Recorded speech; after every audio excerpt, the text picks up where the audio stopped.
Snow fell so thickly over Winterfell that night that the air itself seemed white, as if the world had forgotten how to be any other color.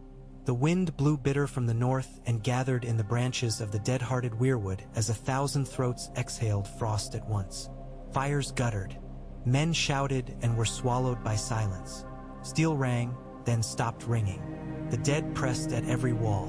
Daenerys Targaryen clung to Drogon's neck as he beat his wings and heaved himself through the blizzard. She could not see the ground, only ghost shapes of ramparts and the faint hot flicker of torches smothered by snow.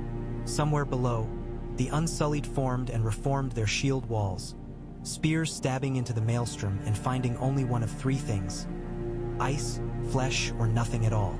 Somewhere behind, Yora was bleeding into the snow and telling her to run. Somewhere within, the night listened with patient interest. She shouted for the dragon to climb, and Drogon roared his answer and obeyed. The wind tore the sound to pieces. Viserion tore through the storm ahead of them, ribs showing blue through his ragged hide, breath a pale lance that broke fires and men alike. Drogon clawed for height, his wings shuddering under the weight of clinging whites, his scales cracking with cold. Daenerys leaned in and whispered the word she had learned to calm him in the lands of heat and sun, a word that had never been spoken on a night like this. Drogon made a struggling spiral and shook 100 brittle forms loose, their limbs snapping as they fell. She did not see the spear until it was upon them. It was not of wood and iron but of memory and winter, and it hurtled with a terrible intelligence. Drogon twisted, took the blow just behind his right shoulder, and screamed with such pain that the sound reached into Daenerys and folded her breath. They fell like a burning star made of darkness. Snow rose up to meet them with eager hands. When she came to, she knew two things: that she was still alive and that she was alone. Drogon lay against a broken parapet, his chest heaving, blood smoking in the cold. Whites swarmed him, climbing like frantic lovers, pouring over his flanks and into the torn flesh around the spear. Daenerys reached for the fallen dragon glass beside Yora's still body. Where had Yora come from? How had he found her again? How was he both dead and kneeling? No, he was not kneeling. He was collapsed with his cheek to the snow, his hand still curved around the hilt of a sword that lay just beyond his fingers. For a moment that lasted a lifetime, she saw all the miles he had walked behind her and the quiet he had kept while she spoke. She took the hilt from his cooling palm and staggered to her feet. She should have commanded Drogon to fly. She should have run to the Godswood, to the red mouth at its center, to Bran who sat there like a carved thing waiting for either the end of stories or their beginning. She should have done many things. All she did was turn toward the figure stepping soundlessly through the storm. The Night King walked as if there were no wind. A crown of almost nothing ringed his skull. His eyes held the color of a sky too cold to bear. Around him the snowfall slowed and the storm breathed in, as if the very storm wished to see what he would do next. He paused within the reach of her blade and tilted his head the way men sometimes did when looking upon a curious animal. She was aware of the dead moving like a tide at her back and the dragon trying to rise and failing, of Yora lying like punctuation on the ground. Daenerys lowered the sword slightly and took a step. "If you can hear me," she said, her voice a rasp scoured raw by smoke and cold, "look at me." His gaze fell upon her fully, and she realized he had not been looking at her before. He had been looking at what the night desired, and only now did he consider the woman in front of him. She remembered a marketplace in Karth, a slaver's whip uncoiling, the taste of brackish water on the road to Meereen, the weight of chains and keys, her husband's laugh in the tent, her child's name never woven into the world, the smell of salt on the day she set sail to claim a throne that belonged to ghosts. She remembered fire and cheered crowds and the way a city sounded when it knelt. None of that mattered under his gaze. He saw only the shape of the end. He raised his hand. She lunged. Her blade scraped his chest and made no mark. He caught her wrist as easily as one might take a cup from a table. His palm was colder than steel left out in night air for a year. The cold ran up her arm like spilled ink. She thought of the word for friend in Valyrian, of the way Missandei had taught her the shape of it. of the time she had sat with Grey Worm upon the walls of Marine and opened her hands so a world could one day live in them. This hand, holding her, was a word she did not know, not in any tongue she had learned. He touched her cheek with 2 fingers, almost tender. The air between them froze into a clarity that hurt. Her breath fogged once, twice. The 3rd time, it did not. Snowflake by snowflake, the world stopped landing on her. The heat that had always come so easily when she called for it recoiled. The wind leaned closer as if to listen for a last word. The last word was simply no, but it did not matter. The Night King let her go. She sank to her knees under a sky that already remembered her as a story told by some other voice. He moved past without interest, toward the dragon that still tried to raise its hurt body in service of a queen who was now a question. She looked down and saw her palm open in her lap like a small white dish. She had never seen her hand shake before. A shape dropped from the darkness above like a hawk.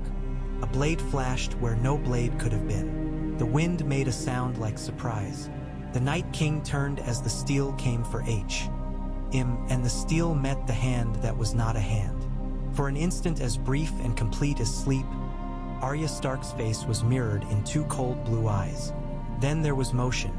The girl reversed the blade was seized, the girl spun, and the hands that had unfastened 1,000 knots found nothing to tie. He flung her aside.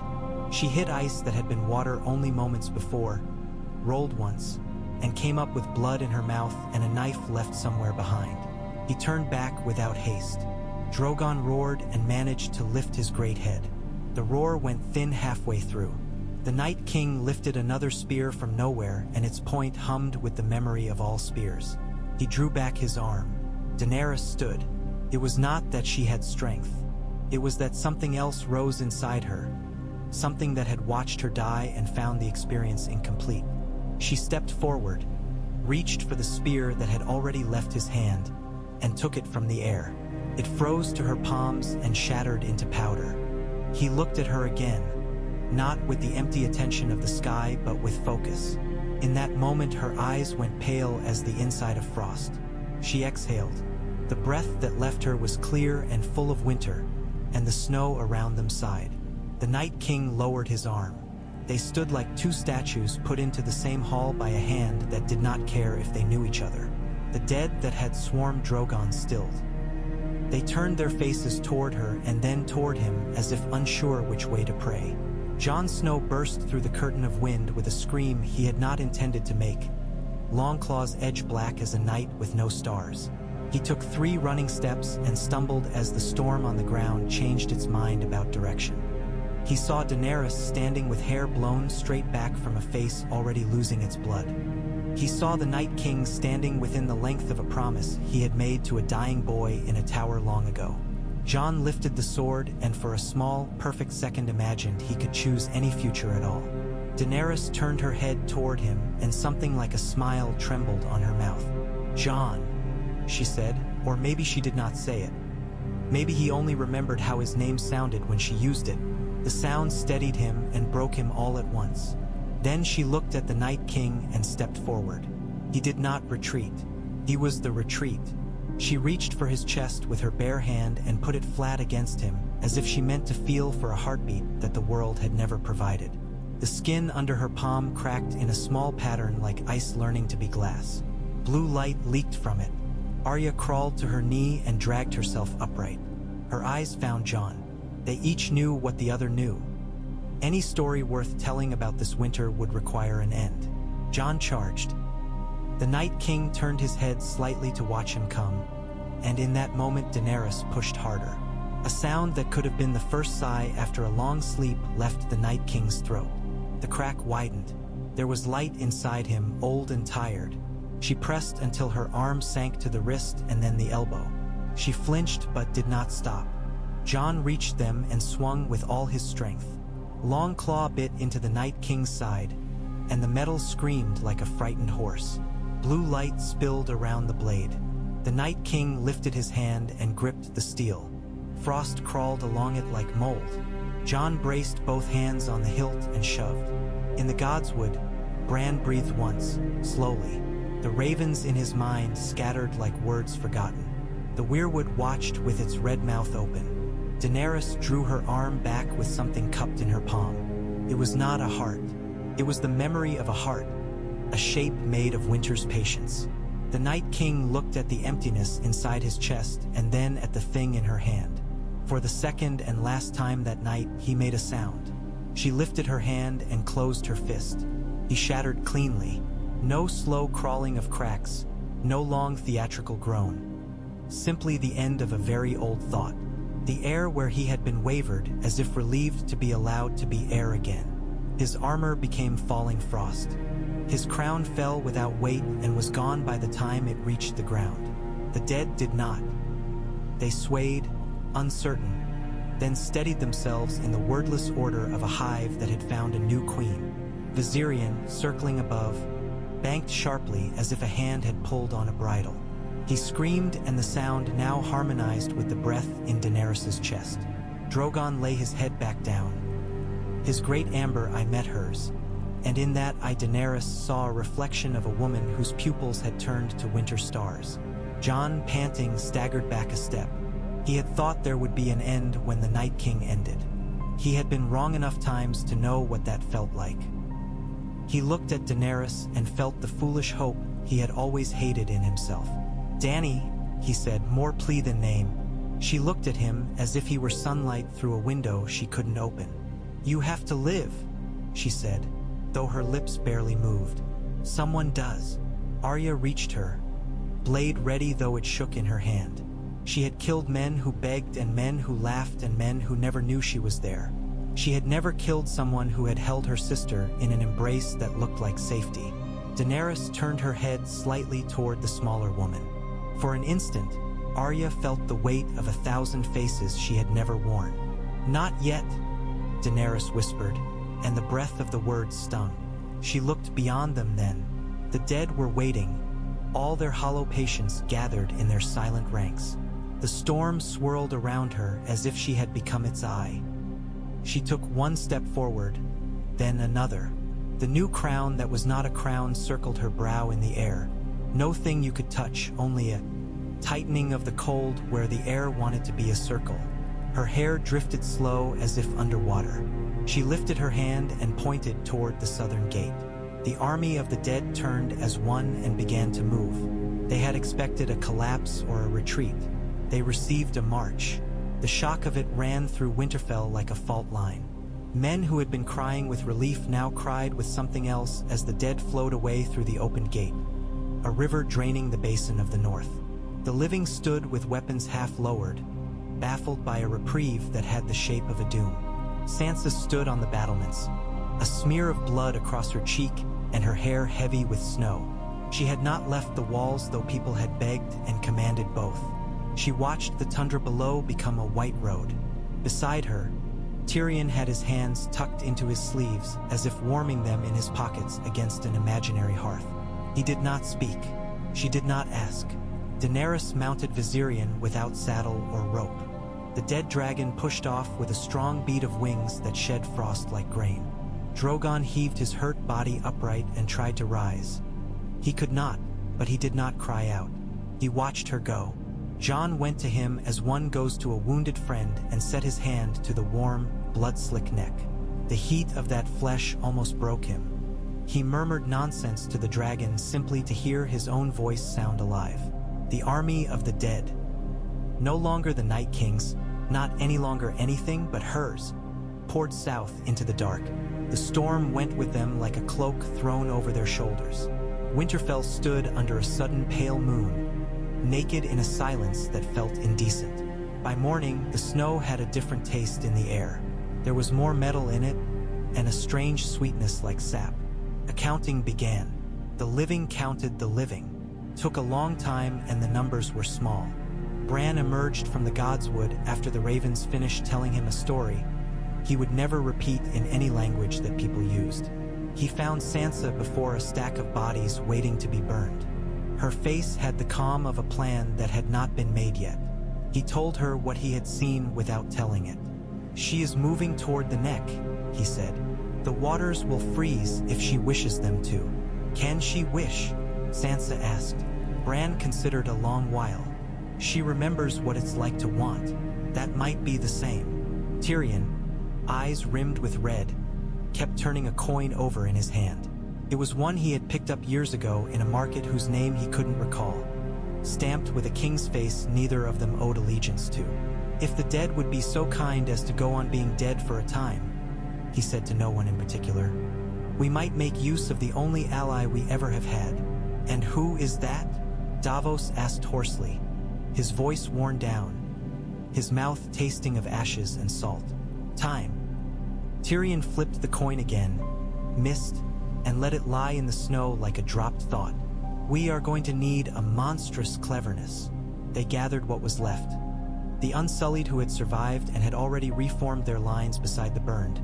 The Northmen whose faces had been thinned by loss. The haggard knights who had ridden from all corners in answers to calls from dead friends. Grey Worm stood with a red cloth bound tight around his upper arm where a blade had found him. Missandei stood near him, lips moving silently as if translating grief to a language where it made sense. Jon stood by the pyres and watched smoke meet the high air, watched it turn and go where it would.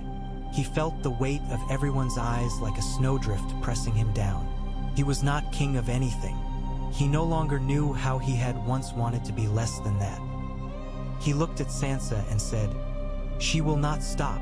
Sansa nodded. "Neither will we." Arya had blood on her neck and in her hair. She cleaned it with methodical little motions as if she were polishing a memory until it shone. "What is she?" she asked Bran without looking at him. "A woman who has been taught the ending of things," Bran answered. "We need to forget her face," Arya said, and the tone of her voice made Tyrion glance at her sharply. "We need to remember what she was, so we can lie to her." Bran turned his pale gaze toward the south, though his eyes were not looking at anything anyone else could see. "She sits a horse made of air and calls frost into the bones of rivers. She will not sleep. The thing inside her doesn't know how. Then we go where there are things old enough to remember what it is she has become," Davos said, surprising himself by sounding like a man with a map. "We go to the Isle of Faces." "The children," Samwell Tarly said, barely above a whisper, as if saying the word might scare it away. He had survived by a series of mistakes and misunderstandings that left him alive and ashamed. But he was alive, and the dead could not read. If any of them remain, if the green men are more than stories. "Everything is a story until it eats you," Sandor Clegane growled. He had a new cut on his cheek that would be a scar if anything lived long enough to heal it. He threw a look at Arya that had some kind of ended sentence in it. "You want to go to some God's-cursed island, little wolf? Fine, we go." Brienne stood and squared her shoulders and did not bother to brush the snow from her cloak. "We need ships," she said. "We have Yara Greyjoy." Yara appeared, as if called, with her jaw set in that way that had always made men twice her size flinch. "Aye, you do," she said. "We hold pike and we hold some of our salt. The rest my uncle took to die for some queen with a crown that fit him uglier than his head." Crows wheeled over the walls. The sun tried to pry its way through a curtain of cloud and failed. They began to leave because movement is sometimes the only way to keep from breaking. South of them, the Queen of the Dead reached the causeways of the neck and leaned a thought into the bog water. It stiffened in its bed like old bread. Frogs froze mid-song. The reeds held still as spears. She passed with her army as if walking across a floor. The Crannogmen pulled back to their secret pathways and watched from behind the blind eyes of peat. They had knives dipped in weirwood sap and poison lifted lovingly from old leaves, and they did not use them. They listened to the sound of a dragon's torn wing passing overhead and kept their breath shallow. Daenerys did not sleep because there was nowhere to go inside herself that did not lead back to the open night. She remembered things like someone telling her a story she had loved once. Her mouth could make the shapes of old names, Drogo, Rhaego, Missandei, Yora, Tyrion, Jon, and feel nothing but the way cold runs like a stream without ever being thirsty. But sometimes something snagged. On a high ridge above the neck, she paused and looked toward a star that the storm could not quite smother. She remembered a girl walking into a bath and refusing to flinch, the way the steam had wrapped her like a cloak she had earned. She remembered a hand in her hair, gentle as you would be with a great cat, and the way that hand had trembled once in ways she had pretended not to notice. She remembered telling a man who didn't want a crown that he could not escape it by lying about his name. Then the memory went cold and lay down, and the army resumed its march. Cersei Lannister stood on the highest balcony of the Red Keep, her hand around a cup of wine that did not taste like anything. Qyburn had spent hours telling her numbers and distances and the properties of ice. She pretended to listen as one does to rain when one is very tired.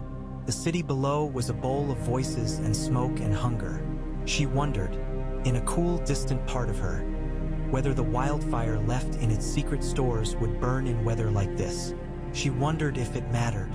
Euron Greyjoy belched laughter and madness into the cold wind and blew his horn, the one sound in the city that seemed to come from another place entirely.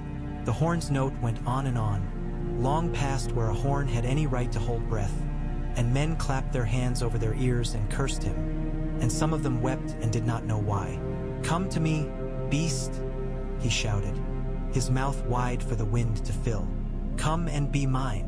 Dany heard the horn as she crossed the Rose Road, and her head turned a fraction. Viserion stuttered in the air as if something had tugged at his skeleton. Within her something old answered the call by reflex, an echo of a promise made when dragons had been fewer and kings had been many. She set her will against the sound, and it cracked like ice over a stream under a boot. She moved on. Euron coughed blood after the third blowing of the horn and smiled into his beard. He had never expected success to be a thing he could hold. It pleased him simply to shake the cage the world was in. He licked his cracked lips and began gathering ships he could still command into a chain across the mouth of the Blackwater. Something was coming, and he wished to be first to put a blade in it. The refugees reached the Vale in dribs and ragged drabs. Sansa sent for food she did not have and patience she vowed to find. Tyrion set up a table and lined it with the few maps that had survived being soaked and burned and trampled, and he used little bones taken from soup to mark points that would be armies if the bones remembered. Brienne wrote letters in her large, careful hand to men who might still be alive to read them. Yara sent ravens with words folded like nets and counted how many returned. Jon found Rhaegal on a burnt stretch of earth where the dragon had crashed after the night's madness. He talked to him as if to a skittish horse, then as if to a brother, then as if to a god he didn't believe in. The dragon listened with one steady eye, then let him come close enough to touch the ridges of his healed wounds. Jon put his forehead to the hide and let the heat sink into him. When he slid an old saddle into place, Rhaegal shook himself once, as if settling an argument, and lowered himself for mounting. They flew south above fields that had learned in a night what winter could be. Jon saw the world from a height that made it easy to imagine that problems could be solved by choosing a direction. He thought of Daenerys and tried to think of the woman and not the cold inside her. He remembered how she had said you have to live and wondered if the words had come from her or from the thing inside her that still wanted to be obeyed. In Old Town, the Citadel's bells shook themselves without being rung. Sam ran his hands along spines of books and felt warmth under his fingertips where there had never been warmth. Gilly sat with the child and looked at him as if sunrise could be wrapped around a person. "There's something here," Sam told anyone who would listen. "A way to break a binding that was made by hands not unlike ours." "What does it require?" Tyrion asked, when he arrived with Davos and a dozen guards who looked at books as if they were enemies pretending to sleep. "And tell me it requires something we have." Sam licked his lips. "A true name. A blade that has loved and been blooded. And a choice." "Delightfully vague," Tyrion murmured. "A recipe, then, as all good magic is." "Names have power," Sam said stubbornly. "Always they have. If we can call her by the name she was before the night set its cold in her. If someone she loved calls her back. If a blade heated in a fire that is not of this world can strike the crown that holds the dead to her, I think she will fall. Or she will be freed." "And if she is freed?" Davos asked. Sam looked at his hands. "Then someone will have to catch her." "Words," Tyrion said softly, "are knives when the time comes. We will need to find the man who can speak them without dying of them." They did not need to find him. Jon came to Old Town with the wind still in his hair and ash still in the folds of his clothes. He walked into the place where the others were gathered and did not wipe the dust from his boots. He listened. He did not interrupt. When Sam finished speaking for the third time, he said only, "Tell me what to do." Tyrion watched him and felt a kind of envy that was almost tenderness. "You always were a simple man trapped in a complicated story," he said. "We are going to cut that story to a point and push it through a very cold hole." "We'll need a blade," Gendry said. Arriving from a forge, he had set up in a room where the books had already learned to live with ashes. He had burns on his forearms and a look in his eye that had once belonged to his father in better times. Valyrian steel might stand it. Dragonglass can be made to hold edge long enough. But the tempering, what fire could be hot enough? Wildfire? Qyburn would have said. Had he not been busy in King's Landing teaching the mountain how to be gentle with jars? Melisandre would have said. Had she not walked into the dawn and left her red necklace on a hill? Kinvara in Volantis sent a message written in ash. "We will bring the fire that burns beneath the water." Davos scratched his beard. "We will need the red men and women then, and the old gods if they will have us. Two things that do not dine at the same table." "Then we set a table long enough," Sansa said, arriving with hair braided like a red banner in an empty hall. "We make them both come hungry." News traveled ahead of the dead, borne by men galloping their horses to foam and then tying on fresh mounts and galloping again, by ravens flung into the air with curses, by couriers who ran until their lungs shook themselves loose. The tales changed shape as they moved, as tales do. But always there was a woman with winter in her eyes and a dragon who breathed a frost that burned. In small villages, mothers told children to be silent and listen for the sound of wings. In great keeps, lords and ladies conferred in voices that had been trained to sound calm. Everywhere, fires were built higher, not for warmth but for defiance. The Golden Company stood in the fields to the south of the city with banners that had not been properly warmed by any wind since their making. They were very fine banners. The dead ripped them to lace and passed through. Harry Strickland died with his mouth making a shape that might have been O. The sellswords broke and ran because sellswords do what sellswords do when confronted with causes that do not pay. Euron's chain across the Blackwater caught half a dozen of the first ships that tried to run. Refugees with packages that contained their grandmother's combs and their children's best shirts. The chain held and the dead came and the water turned hard under them and men died on it like flies in honey. On the ramparts, Qyburn explained gently that ice could spread along metal and that they must be careful what they touched. And the mountain stood behind him with hands folded like a penitent and nodded.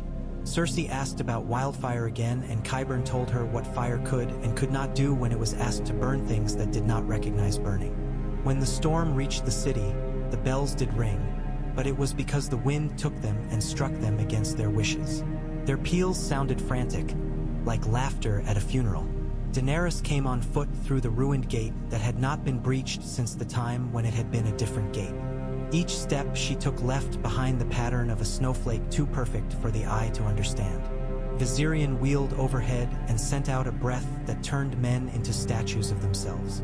The statues looked astonished, which is all the dead ever look when they were alive a minute ago. Cersei put on a fur-lined cloak that had been sewn for a queen who expected a northern winter as a fashion, not as a rule. She took the stairs slowly. She wanted to meet the woman on her feet. They met in a broken hall where dragons had once coiled their tails. The roof opened to a sky that pressed down like a lid. Qyburn had a speech prepared about the prudence of alliances between those who still had interests and those whose interests were metaphysical. He did not get to deliver it. Viserion's breath reached through the high window, and he became a sculpture in a green robe that complemented the new frost of his skin. The mountain stepped forward as if to say, "My queen," and his hands went to his throat as if something there had grown too tight. He sank to one knee as a man who had never needed to kneel while living. Cersei and Daenerys looked at one another across the ruin. Cersei saw a mirror not of herself but of her certainty, and her certainty found it lacked a reflection. Daenerys saw a woman who had broken worlds as a hobby and felt nothing at all. Her head tilted. "Do you know my name?" Cersei asked, because if names had power, then she would wield hers like the last of her wine. Daenerys's lips parted and the air between them frosted. I know what you are, she said. And what is that? The tilt of Cersei's chin could still command ships. Temporary, Daenerys answered. Cersei smiled in spite of herself. We have that in common. She reached for a small bell on a table. She meant to call a guard who would never come. Daenerys lifted her hand and the bell froze to Cersei's skin. Cersei pulled and her palm tore and bled, and the blood was beautiful on the silver of the metal. She looked at it, and for a moment a shadow of a girl who had lived in a tower made another person inside her wish to run. Then she gnashed her teeth at the girl, and the girl went away. If you are a queen, Cersei said, bringing the bell up as if of fearing it, you understand this city. It dies for no one but itself. Daenerys stepped across the scattered stones. Her hair moved like a slow river around her face. Everything dies, she said, not reassuring and not cruel, either with a song in its mouth or with nothing at all. You want to break the wheel? Cersei demanded. You've only frozen it. It will be waiting for you if you ever thaw. Daenerys's eyes flickered then, a ripple on a frozen lake where a fish turns in its sleep. No, she said softly. I have seen what waiting does. She put her fingers to Cersei's throat as lightly as a lover might. Cersei lifted her chin and looked over the white head as if beyond to a horizon she had always claimed. She did not close her eyes. When the Queen of the Dead withdrew her hand, there was nothing left of Cersei to kneel or lie. There was only a shape that wind could choose to honor or not. Tyrion watched the city collapse from the deck of a ship that Davos had snatched like a fish from another man's net. He made himself look until he could no longer tell if the white on the rooftops was snow or bone or just a kind of quiet. He drank once, from a skin that contained nothing that tasted like the wine he remembered. We will not retake that, he said to no one in particular. We will unmake it or we will forget it. Best unmake then, Davos said, and took the skin and drank the last mouthful as if that were a thing he had earned. South went the Winter Queen, east and then west, her army flowing along roads that had been mapped when kings were older and less sure of themselves. Dorne held for a time, and then the northern edge of it went to frost like a tongue going numb. In the Reach, orchards turned to crystal gardens and men kept climbing the trees because habits live longer than the men who keep them. In the Riverlands, men remembered another war and considered whether to call the new one an improvement. In the Iron Islands, the salt in the air fought the cold for a while and then merely learned to wear it. At the Isle of Faces, where the weirwoods grew so close together that the sky had to strive to find space, a boat nosed into the reeds and stopped with a sound like a sigh.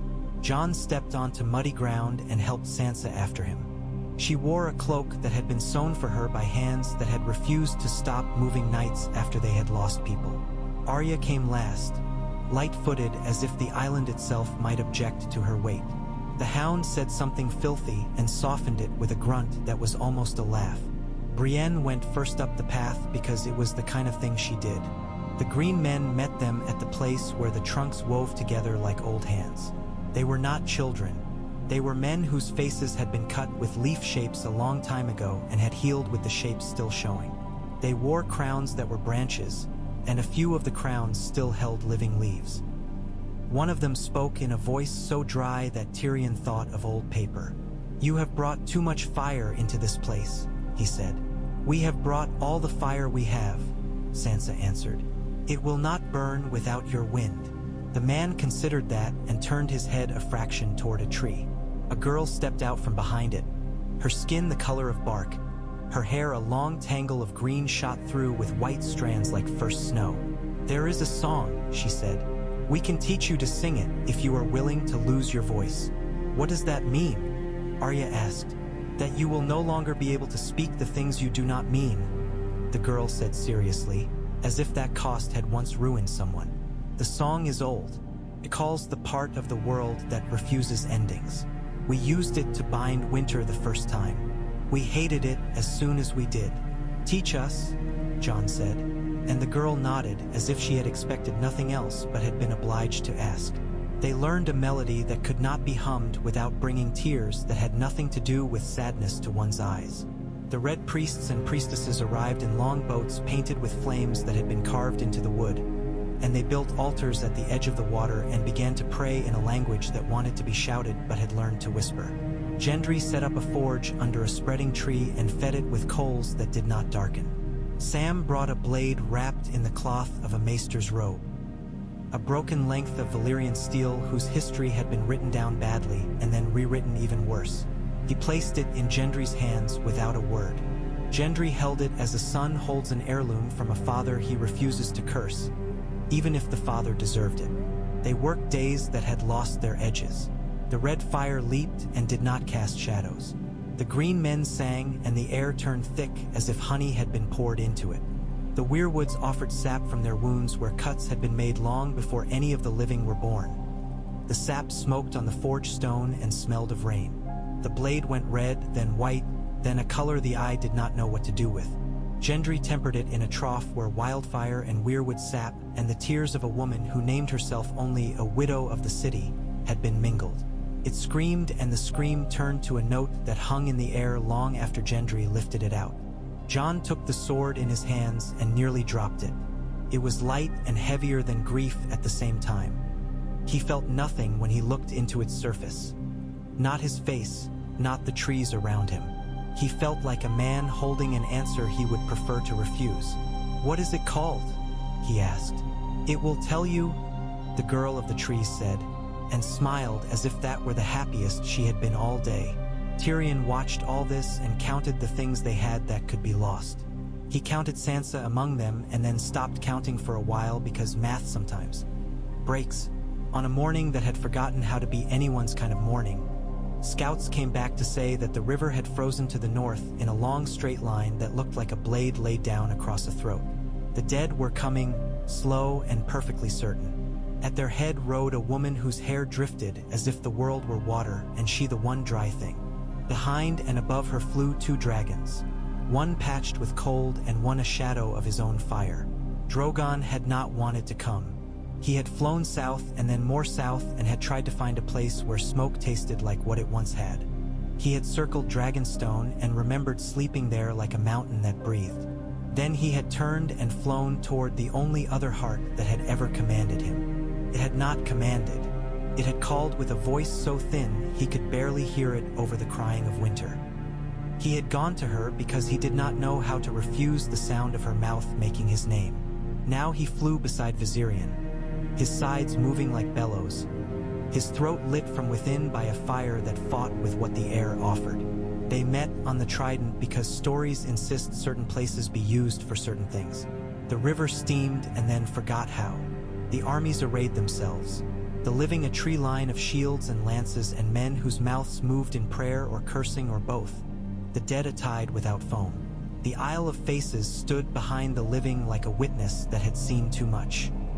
Jon rode regal into the gray sky and felt the old steadiness take him. He saw Daenerys turn her face up. He thought of a room lit by candles and her hands placing a crown that did not exist on his head and saying, "You are my king." He shouted something wordless and dove. The first pass shook the air. Regal met Viserion in a wheel of teeth and wing. Drogon slid in, elegant as a knife between ribs, and snapped at Regal's tail. Jon clung and cut and shouted commands that were half men's speech, half something he had learned too late. The dragons writhed and tore, and the sky around them filled with glittering shards of ice and the hot stench of living fire burning. On the ground, men screamed when pieces of that sky fell upon them and cut without distinction. Daenerys stood on the frozen bank with her army lined like a north wind.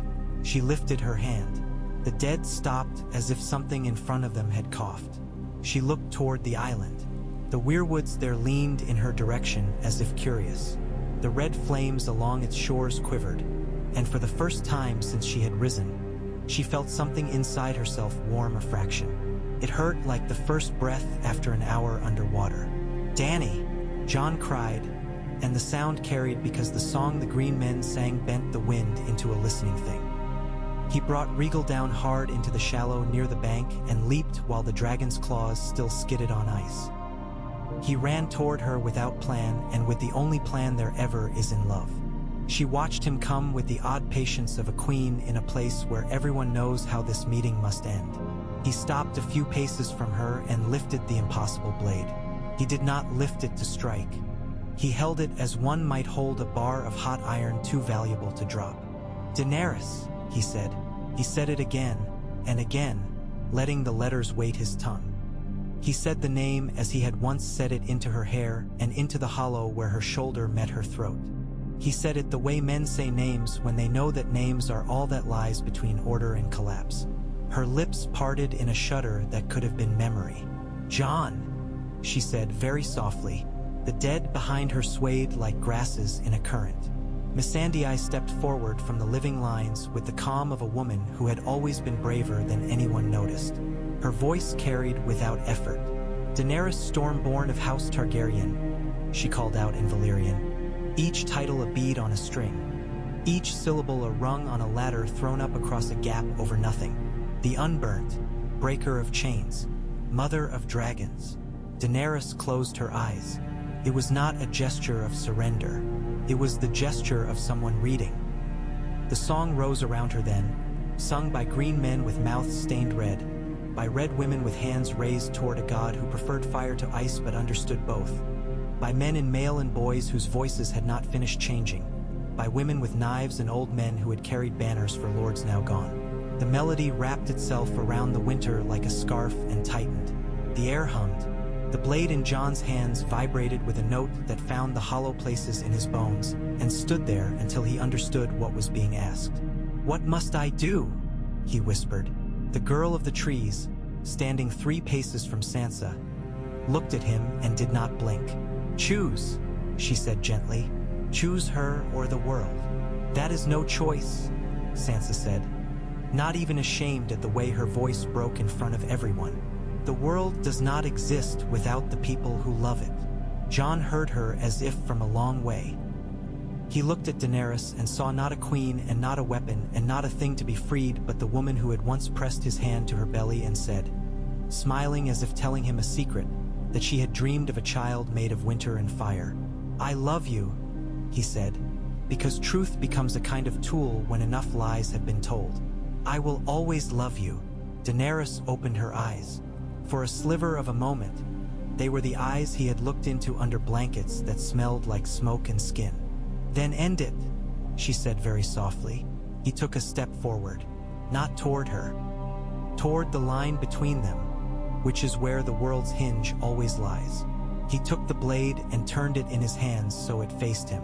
He raised it so its impossible edge lay against his breastbone. "No," Arya said flat. "Ly, 10 paces to his left," and she moved like an arrow loosed by a god's bored hand. Sansa caught her by the wrist without looking, as if she had always known that motion, had rehearsed it in dreams. "If he cannot," she said, and her voice was salt and iron both, "then no one can. He is choosing for all of us.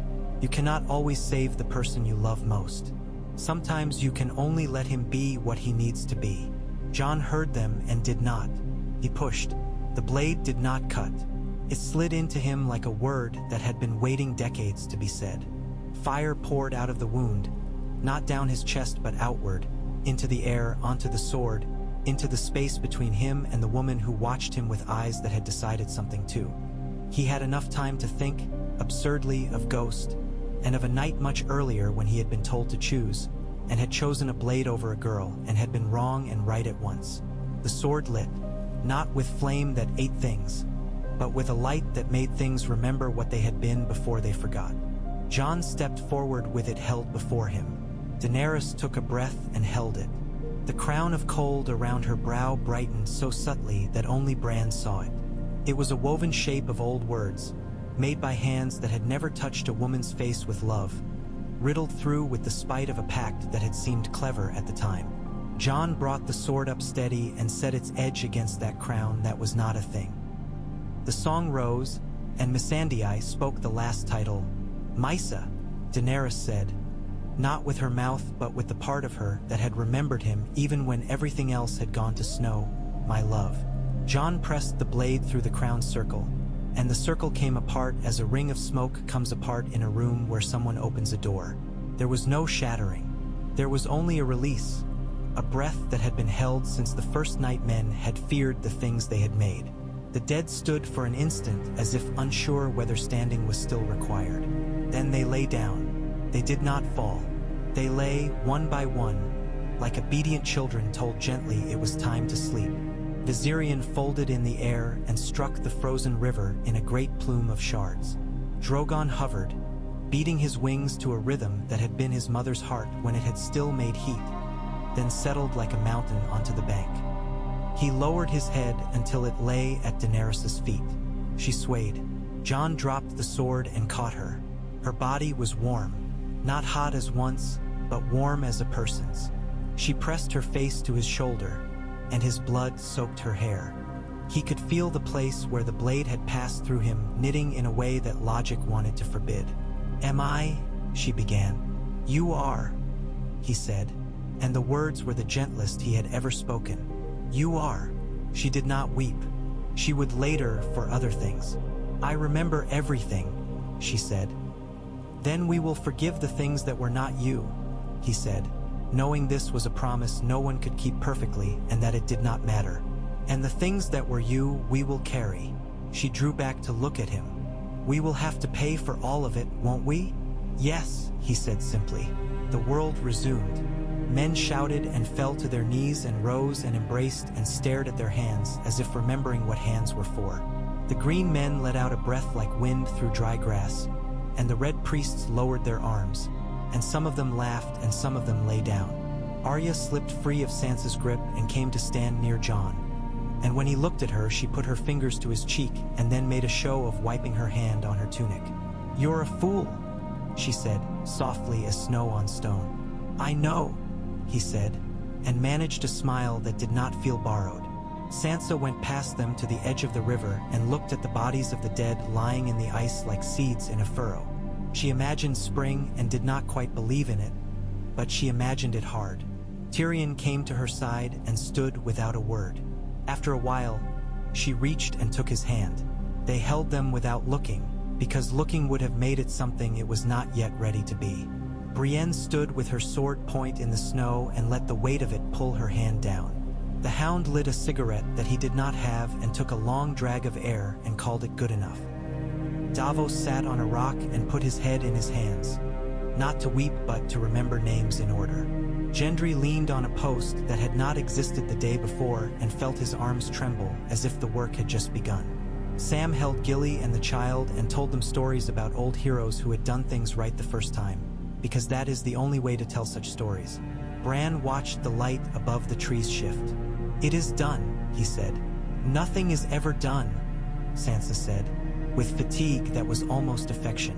"Then the part that can be done," Bran said, and she nodded. "They burned no pyres for the dead of the dead. They let the river carry them when the thaw came, and it came slowly but it came. The trees on the Isle of Faces budded with small green and red shoots, and the green men sang in soft voices you could only hear if you were willing to admit you had heard things like that before. The red priests took their boats back toward the open water, and their fires guttered and then flared, and they argued with their gods the way lovers do when they have forgiven too much. The blade that had been a question sank into a scabbard that Gendry made and went unremarked. Daenerys slept for a day and a night and woke to birds. She sat up and touched her throat and then the place on Jon's chest where a scar that had no right to exist already did. She watched him breathe, and she did something that was halfway between a laugh and a sob.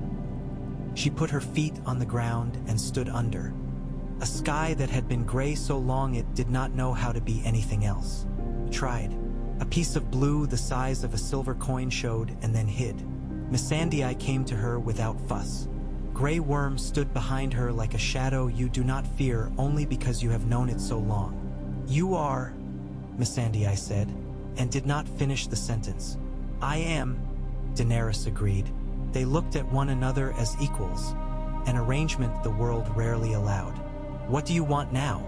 Missandei asked, as if she were asking whether Daenerys preferred tea or wine. Daenerys looked toward the south, where the city she had destroyed could be unmade only by time. She looked toward the north, where a family had learned how to be many things at once. She looked at her hands. "Not a throne," she said. The words tasted strange, but not bitter. "A place where my dragons can sleep without me counting the cost. A world that does not need me to choose for it. If it must have a queen," she added, and her voice gentled, "I would have it choose one who knows hunger and does not confuse it for an appetite." Sansa came and stood very straight. "We will have a queen in the north," she said, "whether the south approves or not. We have learned to survive, and now we will learn to live." "I expect you will do both," Daenerys said, and stepped forward and took Sansa in her arms the way one takes a person who has found her size and will not be diminished. Sansa went stiff, then softened, then stepped back with dignity. "If the south looks to you," Sansa said to Tyrion without looking at him, "tell it that the north remembers the cost of being told what to do."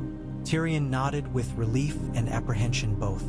"The south still listens to silver and to fear," he said dryly. "We can at least have the silver. What about fear?" Arya asked. "We leave it in the river," Tyrion said, as if that were the simplest thing. They took boats to the river's edge, then horses, then their feet. They moved through a land learning how to thaw. It is not a graceful process. Mud reasserts itself with a certain glee. Ice breaks with an indignation that suggests the end was premature. Men pick up habits they had hung on nails during the cold, and some of the habits do not fit as well. The smell of rot competes with the smell of blossoms. King's Landing remained a broken bowl. They did not move in with banners and speeches. They crept, and then they walked, and then they put hands on stones and lifted them, and then they gathered the dead into places where they could be mourned. No one sang while they worked, and when someone did begin to sing, it was because their throat could not contain the sound any longer. The small folk came out of cellars and courtyards and holes and watched with dull eyes that brightened by degrees. Someone planted a garden where a dragon had set its claw. A boy threw a stone at a dead thing and was told gently not to do that anymore. Dany walked through the halls she had once imagined as light. She left frost where her hands had burned cold and found that the frost melted and did not come back.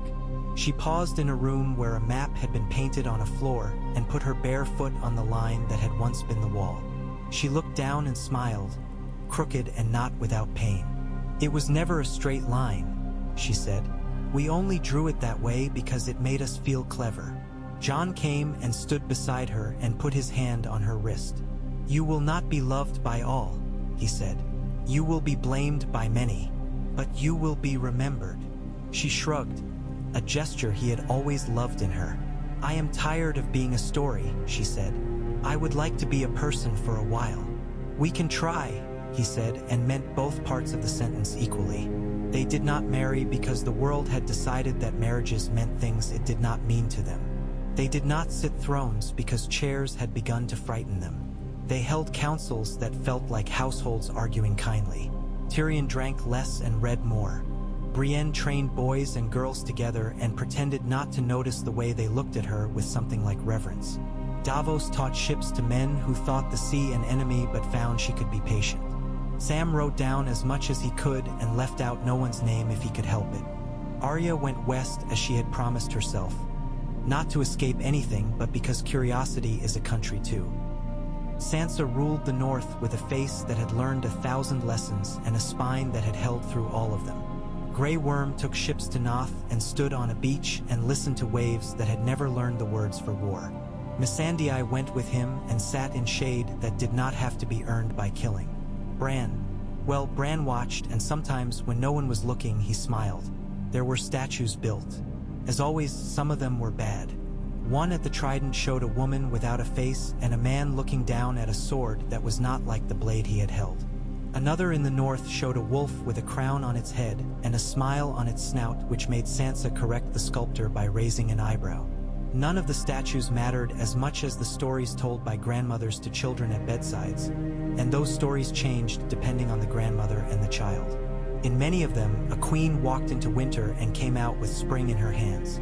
As for Drogon, he slept on a spit of land with his head under his wing and woke sometimes to taste the air as if it were soup. He dreamed in colors men do not have names for. Sometimes he came and circled low over a courtyard where a woman with white hair and a man with scars on his chest stood and looked up and raised their hands like people blessing a passing bird. He did not always land. He did not always need to. The thaw went on. It is tedious watching the world forgive itself. There are fits and starts and regretta. Blebeck slides. Men with old flags try to convince other men that their old flags still mean new things. Women who ran whole castles while the men were dying on fields are asked politely to draw back their chairs. Children born during hunger are wary of abundance and will hide apples in shoes. Rivers run strange colors where ash meets bloom. Costs and it costs. Once, years later, Daenerys stood on a hill above a small town where goats wore bells that sounded like laughter. Beside her, Jon pressed his hand into the dirt and pulled it out dark and moist. "Do you ever wish?" he began, then stopped. She looked at him with a fond impatience. "I have stopped wishing for the past," she said. "It does not exist in a way that can be used. I wish for very small things now, for a child to sleep through the night, for a harvest to be just good enough. For you to be happy?" he asked, so dryly she almost missed the way his voice caught. "For you not to be sad," she answered, which was not the same thing. They went down into the town, and the children did not run from them. One small girl with hair like a brushed horse's tail pointed at Daenerys' hair and said, with the perfect confidence of the very young, "Your head is made of snow." "Sometimes," Daenerys said, and let the girl touch it.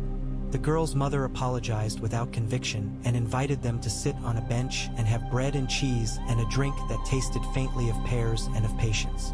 They sat. They ate. They listened to a man tell a story about a winter that had once come to stay and a woman who had asked it to leave. The telling was by then entirely wrong. They did not correct him. When he sang the last verse badly, they joined in. Night fell early because some habits are hard to break. The stars came out as if someone had scattered seeds and they had sprouted light. Somewhere north, a wolf howled and was answered.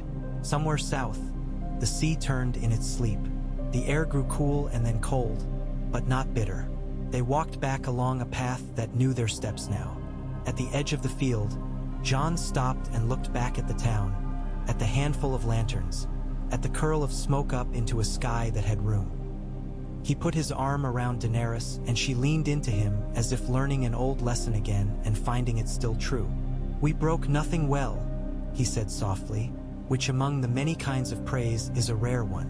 "We broke the wheel by letting go," she said, not as a boast and not as regret. "And we will also put it back together whenever it would crush someone else." She tilted her head and listened. "Do you hear it?" "Only the frogs," he said, and then the far, faint sound of wings. "The world," she said, remembering the words to its song. They walked on. Behind them, the field breathed once, like a living thing content with its breath. Ahead, the path turned and turned again, and there was always enough light to see it. The winter would come back one day because that is what winter does. They would not be here, perhaps, to meet it, but someone would, and someone would hum a melody under their breath learned on an island where trees watched men and men watched stories and chose again and kept choosing, because that is what the living do when given the blessed impossible chance. Spring did not arrive with blossoms as much as with mud. It crept in low and brown, smelling of things that had been dead too long and were learning to be useful again. The road tarred the hems of cloaks. Oxen sloughed the ruts into trenches. Boots came out heavier than they went in. In that slow softening, the sharp edges left by winter lost their appetite for cutting.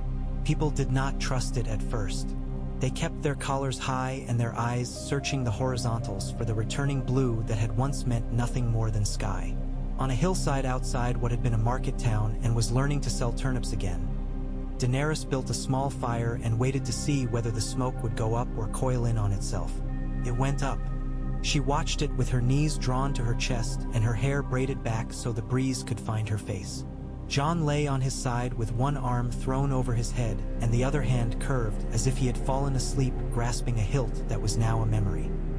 He woke when the fire popped, not with a start but with a quiet breath that admitted he had slept. Somewhere beyond, a hammer kept time. Gendry had refused to stop making things just because the thing most needed had been made. He repaired plowshares and shoes and a hinge that had torn off a barn door and come to him carried by a woman who regarded it with a solemnity often reserved for saints' bones. He told her, truthfully because he could not help it when he worked, that a doorway was a kind of altar and deserved a hinge that would not embarrass it. She nodded and paid him in a sack of barley that he spent the next afternoon helping her carry home. Daenerys reached to tilt the kettle so it caught the flame better.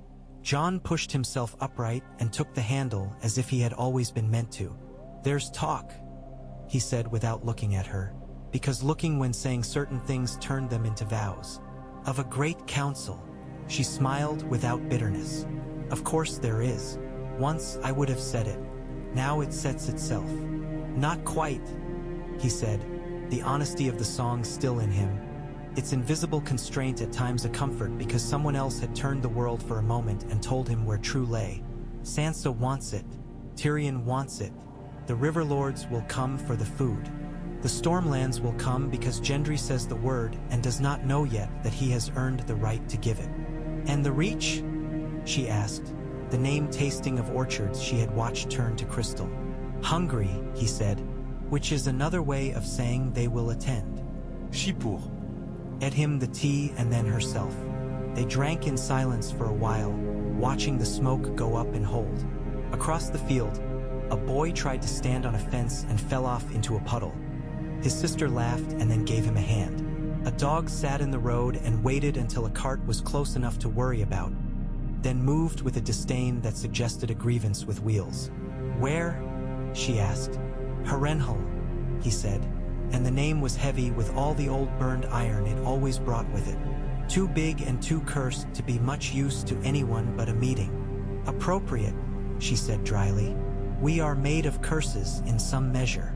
They were, and the castle did indeed receive them. Shattered towers where crows nested and looked at men with proprietary surprise.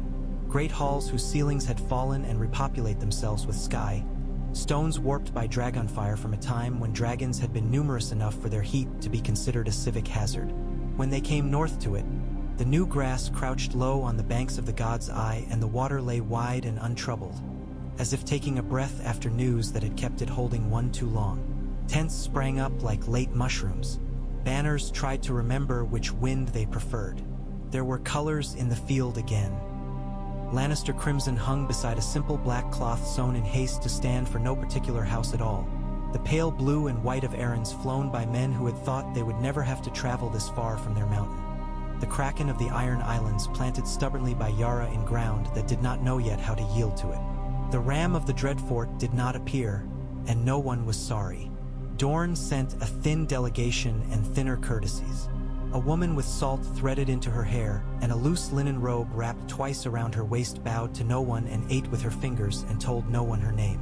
When asked from Sunspear, she smiled as if the sun had overheard them and would answer or not as it pleased. The Tyrell Rose did not come. Not because there were no Tyrells, but because there was no Rose. Yet men from the Reach wore green sashes over their jerkins and spoke for their towns and the little valleys where bees blessed orchards. Tyrion built a table in his mind and then with his hands. He set out cups and pitchers and made sure none of them could tip easily. He asked the kitchens for bread and oil and salt and spread them in the middle as if to remind everyone that hospitality could be a ritual that made enemies remember their manners. When the First Lords arrived, he was waiting with a ledger and ink that had been warmed so it would last longer. Sansa sat at his left, Jon at her right, Brienne behind them because her presence had become a stabilizing object like a wall or a tree. Daenerys did not take a chair on the dais. She stood near the window with its view on the lake, the wind teasing her hair. Some found it disconcerting that she would not sit. Others found it a relief. The Iron Banks man arrived 2 days later than anyone had hoped and precisely on time by his own reckoning. Tycho Nestoris looked a little older, as old men do when they have had to learn new mathematics. He wore gray that had managed to avoid mud as if by principle. He bowed to the assembly as a man might bow to an altar built by a cousin's cousin, with a courtesy that admitted shared blood and little more. "The bank," he said, "laments the fluctuation in recent assets." "The bank," Tyrion replied. has been known to invest into ships that sink and rulers that do the same. Consider this a pause in your dividends, not a default. Consider this a wish, Tycho returned. Not an opinion. Our ships helped your ships. Our coin fed your forges. The debt was to a throne. There is no throne. Then there is no debt, Yara said happily, leaning forward on her elbows. We may leave early after all. Or, Sansa said calmly, as if remarking on the weather, the debt returns to those in whose stomachs and halls its benefits lodged. We will not pretend your coin fed no larders that had little to do with need. The bank may be paid, in time, by means of harvests that return because they were not set aflame and people who toil because their masters were not turned to ice and shattered in place. Unless, she added, as if the thought had only just occurred to her, you would like to be paid in statues. We prefer negotiable instruments to art, Tycho said primly. Tyrion smoothed the page on his ledger until it stopped trying to curl. Then you will accept a schedule of repayment. Longer than you like, shorter than we think possible. We will give you ports that are safe again, trade opened by roads where ice stopped being a tyrant, and the privilege of lending the first seed to fields in the Reach on condition that your interest does not beggar farmers for 3 generations. Your coin tied itself once to the women and men who imagined they could hold the world still. Tie it now to the ones who will teach it movement. Tycho studied him as if weighing a coin that might be counterfeit and would still spend. You are good at this, he said before he could stop himself, and then frowned as if annoyed by the compliment. I am more honest than I used to be, Tyrion said, and not entirely by choice. Ah, Tycho said, as one who had read more reports than he had believed about songs sung on islands where trees bled memory. He tapped the ledger with one finger. A schedule, then. It began because beginnings have to be hammered out by hands, or else they are simply wishes. Word was sent to Sunspear that the Prince or Princess of Dorne would be formally recognized. Whoever had survived the quiet wars in Gardens weedy with silence. The Stormlands sent a petition written in a careful hand with ink blotted where Gendry had touched it too soon. He asked not for Storm's end itself, which he had never seen, but for the right to repair its broken villages and claim them Lord's work. He was, after all, a bastard. He crossed out bastard and wrote blacksmith and crossed out blacksmith and wrote Baratheon and left the words to dry. When we write the letters of the world again, Sansa said, we should do so with a hand that does not tremble. She put her seal beside his name and sent the raven to Tarth, to a man who knew the old claims and would be less offended by a new one than most. The raven returned with an answer in a clear hand. Let the hammer strike if the metal rings true. Gendry went to Storm's End with a cart of tools and a discomfort in his chest that had to do with being looked at by men as if he owed them things. He paid them with work, which is the coin that spends longest. The Faith of the Seven sent a new High Septon in a plain robe with a smile that had learned humility not by choosing it but by being forced to its knees and finding the position suited the prayer better. He asked to speak to the Red Priests before he spoke to anyone else. They met under a warped arch in Harrenhal. 2 faiths and their many small frictional differences collected like burrs on cloaks. We will not fight, the High Septon said, and the red woman opposite him who had burned her hands to bright scars singing the old song lifted her eyebrows as if she had expected nothing else. We will disagree, he added, often, in full view, and then we will feed the poor. Feeding is a ritual Lawler does not despise, she said dryly. Nor the Seven, he said. We are, for once, in communion. They fed the poor. It tasted of onions and old grain, and sometimes of meat when Davos had bullied fishermen into bringing in more than they wanted to share with nets that would be mended for them in return. He liked obligations you could see. He did not like debts that slithered into the corners of rooms. He had a list of ships in his pocket at all times and added to it whenever a line could be coaxed to hold on planks long enough to trust the sea again. Yara sailed. She hunted Euron's men not because she loved the chase. She did and would not pretend otherwise, but because leaving them in the stepstones would turn the straits back into a weeping wound. She caught one ship painted with eyes that had seen more horror than wisdom and put it to the torch with a kind of mercy. Afterward, sitting on the keel of her own ship and letting tar harden under the nails of her bare feet, She wrote a letter to Sansa that began with insults and ended with an offer of timber. Sansa read it and laughed and called for a map and a shipwright. News came from Noth like whispered prayers, carried by men whose eyes were soft and whose mouths tasted of fruit. They told of a shore where butterflies the size of a man's hand drifted through groves and laid their colors on leaves like coins. They told of the old fever that punished men from away who thought they could stay longer than a day without asking. Grey Worm had anchored his ships in a bay that curved like a sleeping body and kept them there. He went ashore only at dusk and dawn, when the creatures were less curious, and only after an old woman had smeared his skin with oil that smelled of sandalwood and pepper and ash.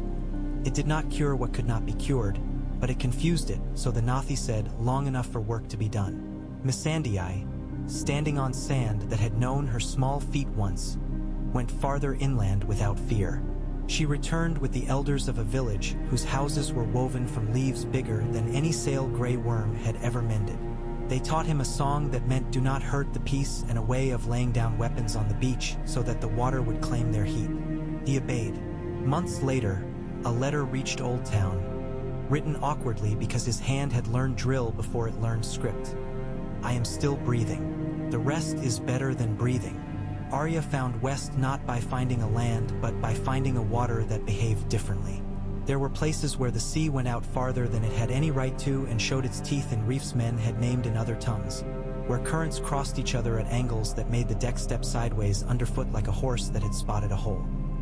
She stood at the prow with her hair bound down because wind takes what it can, and she grinned into the spray because it felt like the first time she had taken needle up the stairs and imagined everything a blade could turn into. When she found an island of black rock with a spring that poured straight out of the hill sweet as if it had been filtered through sugar, she came ashore with 2 men and a woman and found footprints in the damp sand that were not theirs and not human. She followed them as far as a cliff where the stone wore grooves as if ropes had pulled something heavy up again and again, and then the trail stopped. She looked at the sky as if it owed her something. It shrugged. She laughed and left a pile of shells as an exchange and sailed on.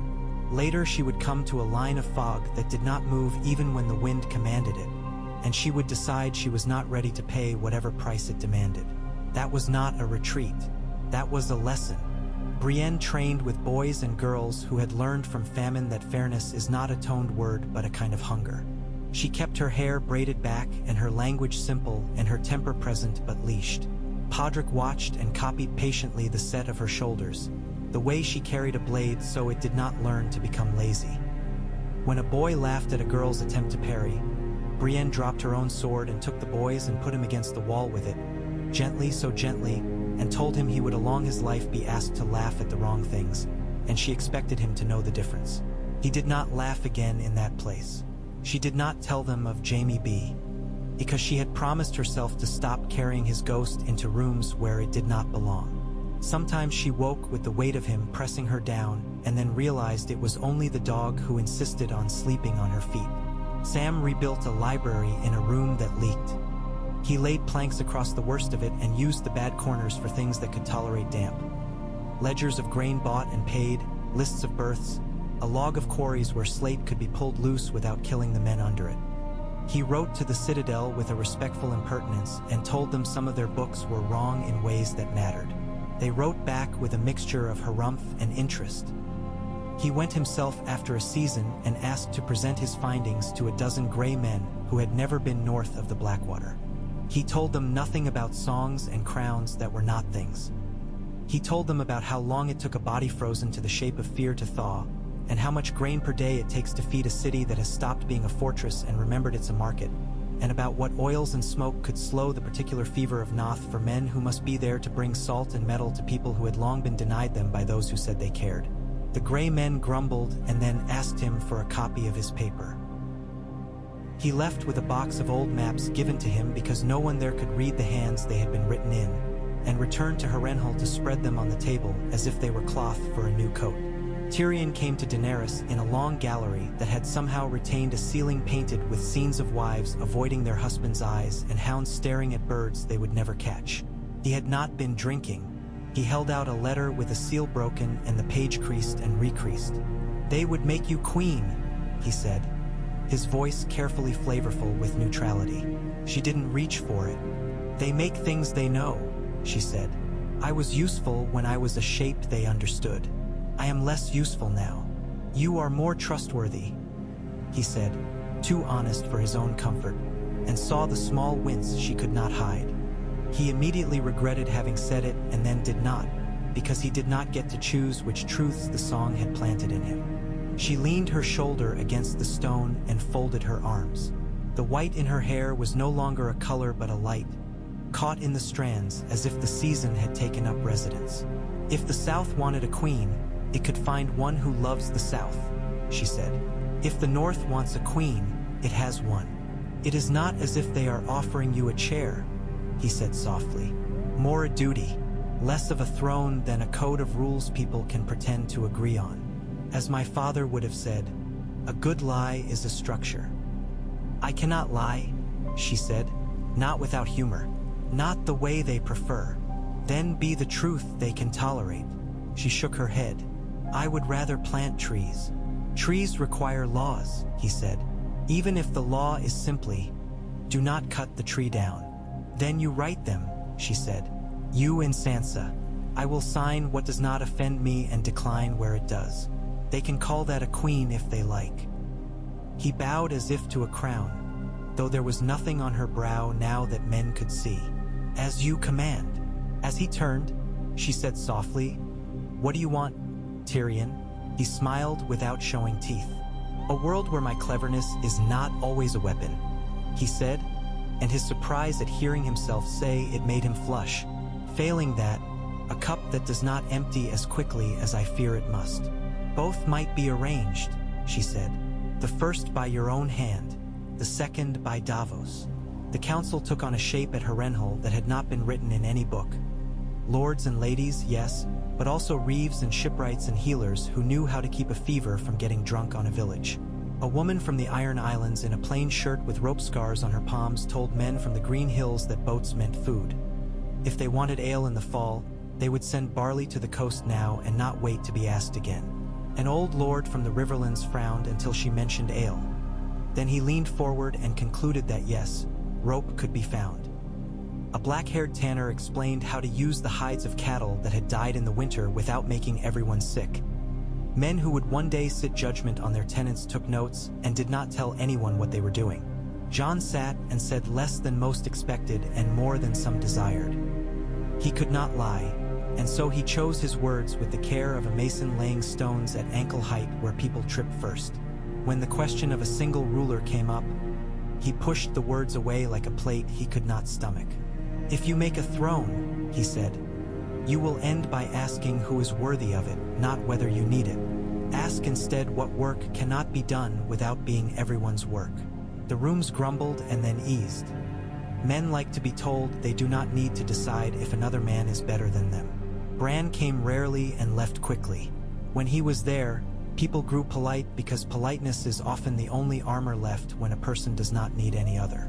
He said little. Sometimes he would tilt his head and report a thing no one had asked.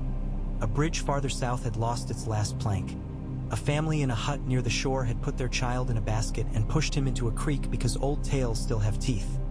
The child lived because the creek made a contrary choice that day and carried him back.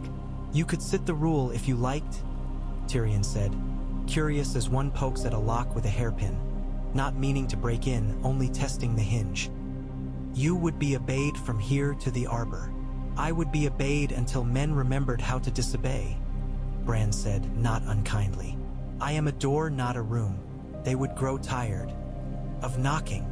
Many rulers have been only doors with painted faces, Tyrion muttered, and Bran smiled. I am a door that opens onto a wind most do not want in their houses, he said. Let the houses choose windows instead. I will blow where I can. There were trials. There had to be. The world would not permit itself to change without being seen doing so. Men who had traded in chains were brought to Harrenhal and asked to explain their arithmetic. One of them, confident and smooth, said he could not have known what would come of selling men to other men. He had only sold coin for a living. Missandei looked at him from a place that had learned decency in a pit and said not with heat but with the iron of a fact. You knew what your hands were on. The only thing you did not know was when someone would catch them. He looked at her as if she had twice become a person in his presence and had offended him both times. He went to work building roads sloping up toward villages that had never met a cart and died there of an infection in his foot he refused to let anyone see. The road he had helped make cut mud into obedience for 100 springtimes. Qyburn's followers, he had them, because men admire certainty even when it stinks, were found with jars in back rooms and theories about bodies that required more bodies. The law wrote itself quickly. Any work that could not be explained to the commonest mind without frightening it ought not to be done in a cellar. Some of them fled to Essos. Some were caught by measures not listed on any proclamation. A few learned to make glass that mended itself when cracked and were permitted to remain under supervision in a space with windows. The children born months after the thaw came often stunted, and a sickness rolled through the north that took the small and the old with a carelessness people resented because it suggested the world had returned to the old business of petty cruelty. They fought it with boiled water and vigils and soups heavy with garlic clove, and with red prayer and green song and the simple hard remembering of names. More died than could be born. More lived than anyone had a right to expect. Those who lived grew with a ferocity, as if their bodies had decided to demand back interest. In King's Landing, gardens grew where streets had been, not because anyone planned them that way, but because seeds blown from braids and cuffs and baskets took root in cracks that had nothing better to do than hold. A woman began baking bread in a brick oven she dug into a pile of rubble where a brothel had once stood. She gave loaves free to anyone who said they were hungry with a voice that made clear that hunger was not only for food.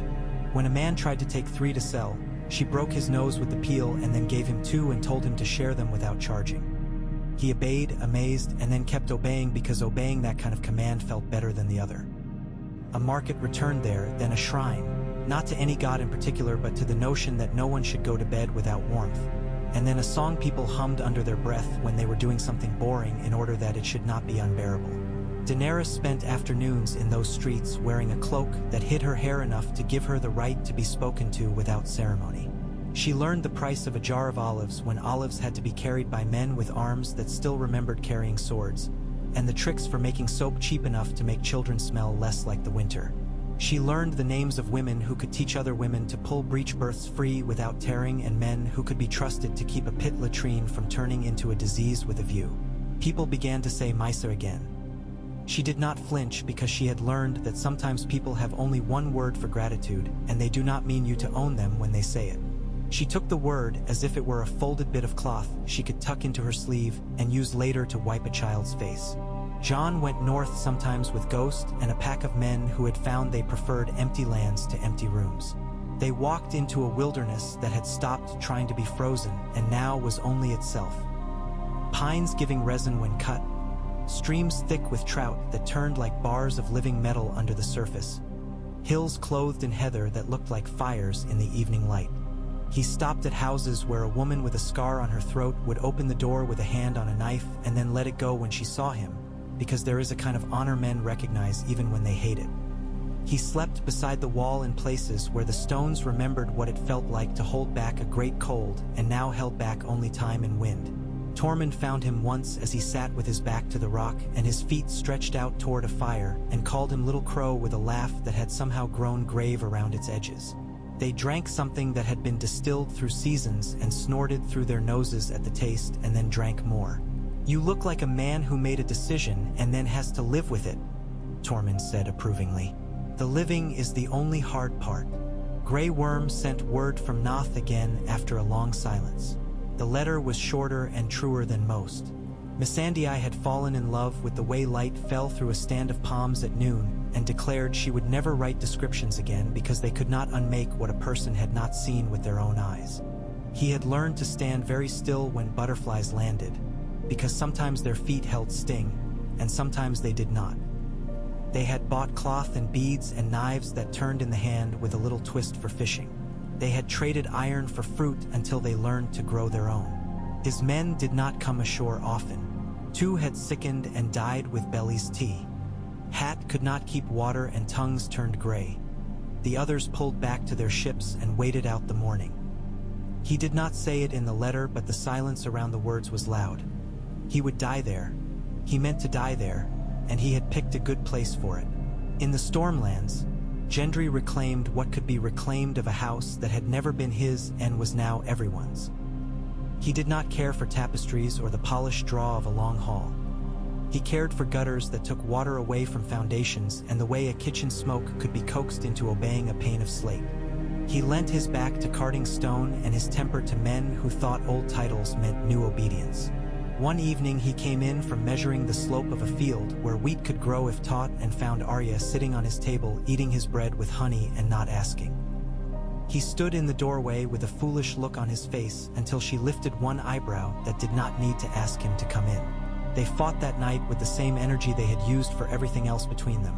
That is to say, earnestly, badly, well, and in the morning she was gone before he woke with a knife stuck in his table and a note that said, "I'm not a lady," and under it, in a different hand he recognized as his own, "and I don't mind," and under that, in her hand again, "Then stop trying to make me one," and under that in his, "Then stop expecting me to be a lord," and under that in hers, "Deal." He kept the knife. He repaired the table. There were rumors because there are always rumors. Daenerys could still breathe cold when she chose. Jon's wound had never healed and was held shut by a promise pinned with words. Sansa had married Tyrion in the dead of night, and in the morning had set him back across the room with a good-natured shove and a plate of buttered bread. Arya had found a country past the fog where men wore bells in their hair and wrestled the wind into obedient ropes. The Iron Bank had bought the arbor and turned it into a vineyard that issued coin instead of casks. The Hound had built a small house on a hill and adopted a child who bit everyone who visited and him least of all. Some of the rumors were true, which is what gives rumors their delight. When summer truly came, it was in the Riverlands first, as if the great water decided it had waited long enough to hold reflections of leaves. The fishermen who had kept their craft alive with line and patience were suddenly rich men, and they did not know what to do with it, which is the best thing that can be said of sudden riches. They bought wives new boots and children new knives that could cut reeds and old mothers their own chairs instead of the ones that had to be shared. They brought offerings to a shrine in the city that had been a brothel and asked the faceless kindness there to let their nets be both heavy and kind. The kindness declined to choose and let the world do as it had always done. Reward the industrious and the lucky and occasionally the undeserving just to keep everyone from drawing too many conclusions.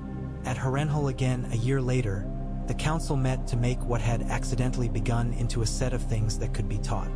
They wrote down what food to keep where when the pre-winter's first frost comes early and bites the tenderest leaves, and how to make a yard of cloth from flax without breaking fingers. They wrote a law that stated simply that no man or woman could be forced to fight in an army who had not eaten the night before without first taking from the storehouse, when there was one, to make sure they were not going to die hungry for someone else's orders. They wrote an oath for sheriffs with a clause that required the holding of a hand with the person you arrested when the road was bad. "Make them touch," Sansa said, practical to the point of art. "Men who touch kill less easily." "Write something about kings," a young lord said, eager to be noticed by using the old word. Tyrion dipped his quill and did not look up. "We wrote something about kings when we didn't write something about kings," he said. "If someone insists on finding one anyway, put him in charge of the drains." "Why not queens?" someone asked, thinking themselves bold. Sansa lifted her eyes. "We have enough work," she said, and the room laughed with relief. Daenerys listened and not.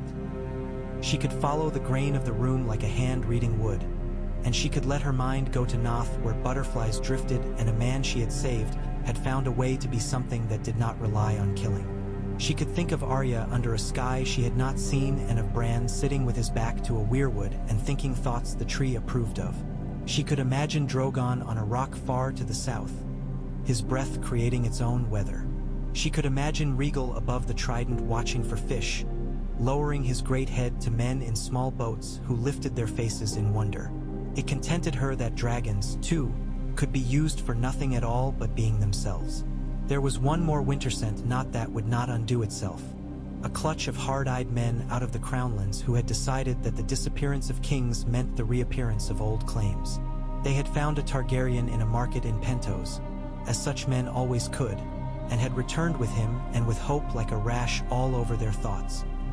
He was handsome enough to be mistaken for a prince by a person who had never seen one and had read the right words off a page into the eyes of a woman who wanted badly to be convinced. They marched on King's Landing with a banner sewn in haste and a plan that counted on nostalgia. They did not reach the city. On a hot day when the road's dust would not settle and men's tongues stuck to their teeth, they met a dragon's shadow and then the dragon. Regal did not roast them. He paced them above for a while, lazy and entirely himself, and he flew low and drove them into a ditch and roared in a way that shook their plans out of their hands. They ran without choosing to, stumbled, lost the banner and then the prince who had been a purchase, not a birth, and scattered like seed the wind had changed its mind about. Those who returned to Harrenhal to ask for hearing were given water, and then put to work pulling up the stones in a courtyard where weeds had decided themselves kings. When they were done, the courtyard was a market. Someone must have written songs about all of this. They would not be good songs for decades. Songs written too close to the event always limp. But in small places people hummed anyway, and the humming helped the work.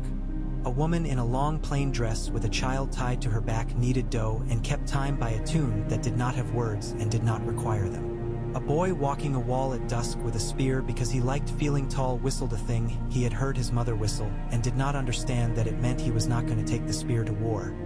He was going to take it home. On a night when the moon lay on its back and seemed to be laughing at its own good fortune, Daenerys woke and could not tell if the air was cold because the season was turning or if the old winter in her had shifted on its narrow bed. She walked out onto a balcony and found Bran there, which would have startled her if anything about Bran could startle anyone anymore. He sat with his eyes open and felt the world run through him in threads he neither wanted nor could ignore. He turned his head slightly when she came as a tree turns its leaves to a light it recognizes. "I thought you were a door," she said quietly, not unkindly. "I am," he said. "Doors look into rooms. People forget that, or they remember too well and try to lock them." She leaned her elbows on the stone, felt sand grains under her skin. "Is it done?" she asked, as mortals do, as if he owned any answer that could comfort her. "It is never done," he said, "but the piece you could do has been done." She listened to that with the care she used for difficult truths and then lifted her chin slightly. "I killed a city," she said, not accusing him or herself, simply telling a fact that lay down under all the other facts and sometimes pushed up like a stone under a rug. "I killed a queen. I killed the dead. I did not break. I don't know if that last is a virtue." "It is a fact," he said again. "You lived. That was the risk." She looked at him. "Do you know what becomes of us?" "I know some endings," he said. "Most end with the world forgetting and then remembering and then forgetting again. That is not as terrible as it sounds." "Do I end well?" she asked, deliberately light, because asking heavy questions in heavy tones makes them impossible to carry. He considered, which is something people appreciated about him when they thought to. "You end," he said at last, "as someone whose name is used to explain why we do not do certain things and are permitted others. That is one kind of grace. There are fewer statues than you might fear." She took that in and nodded once. "Good." She straightened and ran her hand through her hair and watched a sliver of frost appear and then melt. "We will go to the river tomorrow," she said. "I want to see where the thaw began." He smiled, that small smile that suggested a bird had alighted on a branch no one expected and might stay a moment. "You always did," he said, "even when you didn't know the words for what you wanted." She left him there with the moon and the air and the stone content to be stone. In the room, Jon stirred and turned onto his back and put out his hand as if to find her. She placed her palm in his and lay for a while listening to the rhythm that had once been a blade's song and was now only his heart. He woke enough to say something that sounded like some mixture of her name and a vow, then slid back down into a sleep he had earned and too often postponed. She watched the ceiling where cracks made maps with no legend and did not mind. Morning came with the sound of someone failing to start a fire and then succeeding. She ate a heel of bread with cheese that had been almost too old and therefore perfect and mounted without ceremony because ceremonies had been given a rest. They rode to the river without retinue, because being a story is heavy work and sometimes a story has to go for a walk without being recognized. The water moved brisk and clear. It ran exactly as much for them as for anyone else, and the justice of that pleased her. They stood on the bank and watched a pair of children throw sticks and name them soldiers and swear pieces. One stick lodged against a stone and gathered weeds like honors. The other spun away and was forgotten. John reached down and threw another, just to feel the current take it, and said nothing when his hand came up wet and mud drew a line across his knuckles. He licked it off without thinking. He tasted iron and clay and a little sweetness that meant a field upstream had been generous. He smiled, a thing that had become a practice instead of a celebration, and found he liked the practice as much. "We could leave," he said after a while, because the thought had been sitting in his mouth like a seed he had not dared swallow. "Not forever, just for long enough that other people learned to say our names as if we were not in the room." She looked at him with a consideration that made men kneel because they thought it meant the world had turned toward them. "Where?" she asked, not unhappy. He shrugged. "East, north, south until the water turns warm as breath. West until Arya comes back and tells us we missed everything. I don't know. I never have. But I know how to walk." "So do I," she said. "Let them learn to live without being looked at. It will do them good." They left a letter for Sansa and one for Tyrion and a kiss for the boy who swept the courtyard, and did not leave a letter for Bran because he would read it before they could write it.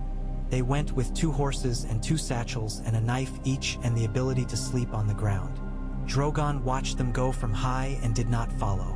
Rhaegal slept on a warm rock and dreamed of fish into the air.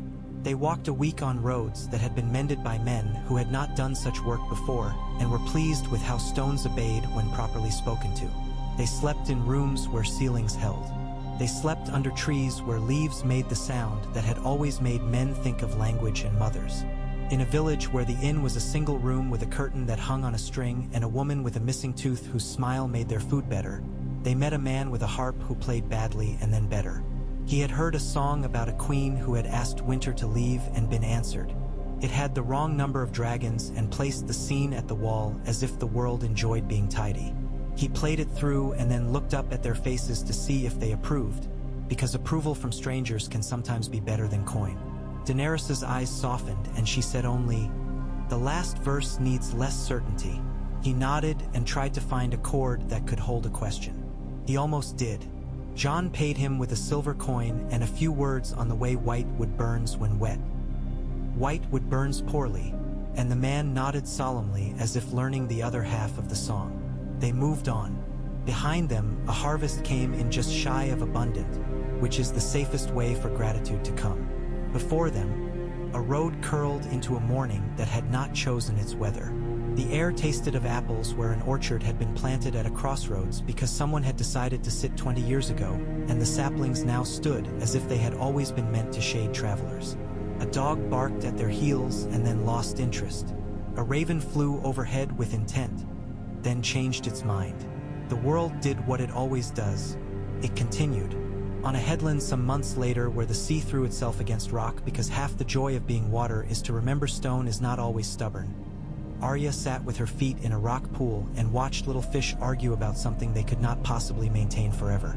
She wrote a letter on a square of sailcloth with a charred stick and did not put any names on it. She tied it with twine and sealed it with wax she had kept back from a candle she'd liked the smell of. She set it in a bottle she had found, and then she did not throw it. She put it back in her pocket and laughed at herself for wanting to be ordinary in so foolish a way. "Not yet," she told the water. "I haven't finished being who I'm being." Back in King's Landing, a woman bent over a kneading board paused and put her hand to her back. Her daughter glanced up and frowned and set down the bowl she had been drying and came to rub in slow circles, humming the song they both knew. "It will be soon," the older woman said, sounding put upon and pleased. "The world is not finished turning. It has only rested a while." On Noth, Grey Worm lay with his back to a tree trunk and felt the minute crawl of insects that did not bite and listened to Missandei speak to the children about a place where people wore iron not to frighten but because they had forgotten for a while that it makes a person heavy. He had laid down his spear not because anyone had asked, but because his hands had learned to hold other things. A basket of fruit, a book with words that had once belonged to men who thought their minds would be islands. A shell with a hole in it a child had given him to wear. He thought sometimes of the cold white world and did not hate it. He thought sometimes of his men and missed them in steady pulses that did not abate. He did not think of the girl he had once been, the boy he had been taught to be, the man he had become. He was busy enough being the person the island would allow him to be. Butterflies drifted down and did not sting, because he moved slowly and the oil on his skin smelled of a tree that grew here and nowhere else. Harrenhal held. It will fall again. Castles built to survive forever are built to demonstrate the error of the plan. But for a season and then another it held people and talk and the sound of pages turning and the clink of cups and the mutter of argument. It was a kind of city without walls, which is the safest kind because walls always invite men to wonder how to test them. In the north, Sansa sat by a window with panes that finally fit and stitched the last of a long list of promises into a piece of cloth so that she would not forget the shape of them. She had made a ring broad enough to show a wolf's head scribed into it thinly and wore it without explanation. When men asked for judgments, she gave them. When they asked for mercy, she weighed it as if it were gold. When they asked for grain, she sometimes gave them money instead because pride eats better with coin than with pity. She wrote to her sister not often but with care. She wrote to Tyrion more often and with less care. He returned the favor and every letter left them both a little more useful to their people. Tyrion, for his part, wrote a small book in the margins of the big ones, a set of rules for meetings that required people to speak in turn and not twice before all had spoken once, and to say a thing they admired about an opponent's position before insulting it. He enforced it with a bell he rang when men forgot their manners. Someone drew a caricature of him with a bell for a head. He found it posted on a door and laughed and rang the real bell under it and then ordered more bells made, which he gave to village reeves who found they liked them. Brienne stood on a field watching two girls cross swords with a grace S. He recognized and applauded and then set them to carrying buckets because muscles learned from swords alone are liars. She looked up when the sky went briefly dark and smiled when Drogon passed. He had learned to fly low over this field sometimes to see whether she would look up. She always did. He took the compliment as if it were meat and then went on. Sam set a list of births down and rubbed his eyes and told the room they had to stop naming children after people who had killed too many men, and the room laughed and then tried.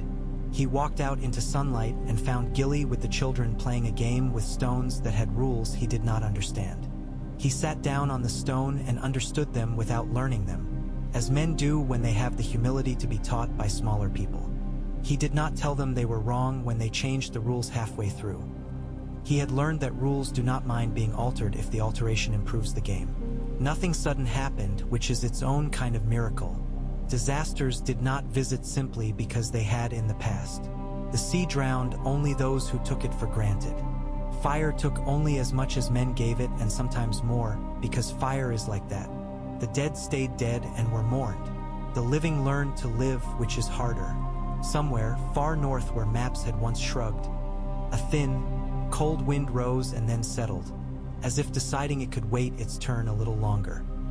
Years later, on an evening with the color of old coin, two riders came down a slope dressed in dust and were given water from a well with a rope that had been replaced for the first time in the memory of the man who owned it. He apologized for the water tasting of iron, and the woman smiled as if iron had once saved her life and she had no quarrel with it. The man brought out a chair for the other and he sat with care, as if discovering that sitting could be a joy when you'd walked too long. They asked for a room and there was one, and they paid in coin and in a story told around a table that had been burnished by elbows. Their story did not have dragons in it, or if it did they hid them like table knives because they were too useful to bring out for every occasion. In the morning they went on. The innkeeper's daughter, sweeping the hearth, found a coin under the table stamped with a king's face neither of them owed allegiance to and brought it out to the road. She ran after them until the dust swallowed her calves and held up the coin. The woman laughed and told her to keep it. The girl did, and years later used it to buy the wood to fix a broken stair in the house she had raised her children in. On the shore of Stag's Point, Arya waited for a wind that did not lie and then raised a small triangular sail and made for water that had not learned yet to be bored by her persistence. A gull laughed at her. She laughed back and stretched her legs in sun that had decided not to kill her for another day.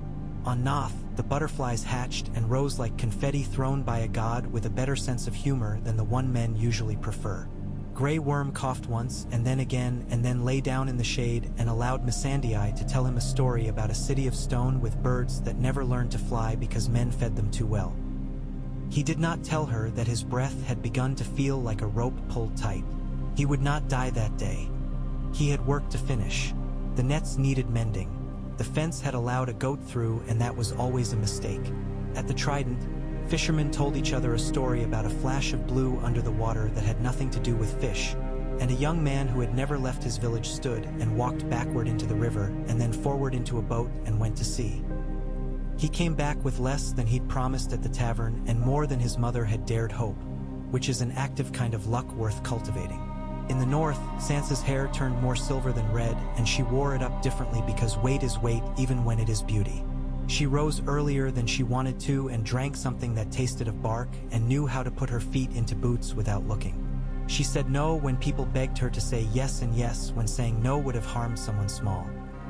She watched snow fall and waited for it to end because she knew it would.